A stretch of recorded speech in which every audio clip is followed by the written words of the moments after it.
अस्सलामुअलैकुम, welcome to San sports.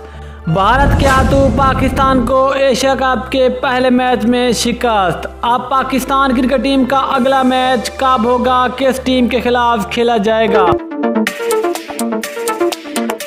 इस खबर की मुकम्मल तफसील से बात करेंगे। लेकिन मज़ीद आगे बढ़ने से पहले चैनल को सब्सक्राइब करके साथ में लगी बेल आइकन को ज़रूर दबा दें ताकि क्रिकेट से जुड़ी तमाम खबरें आपको सबसे पहले जहां पर मिलती रहें।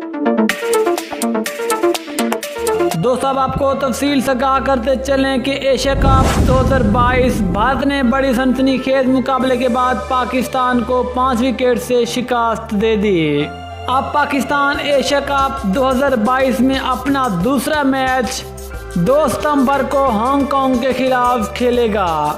पाकिस्तान और हांगकांग के दरमियान ये वाला मैच अब दुबई के बजाय शारजाह में खेला जाएगा।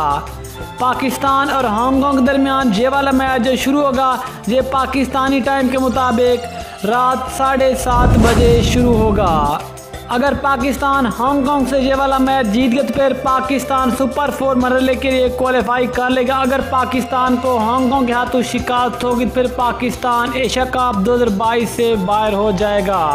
ये थी आज की बड़ी खबर। इंशाल्लाह मिलते हैं किसी और न्यूज़ के साथ। तब तक अल्लाह हाफिज़। पाकिस्तान जिंदाबाद।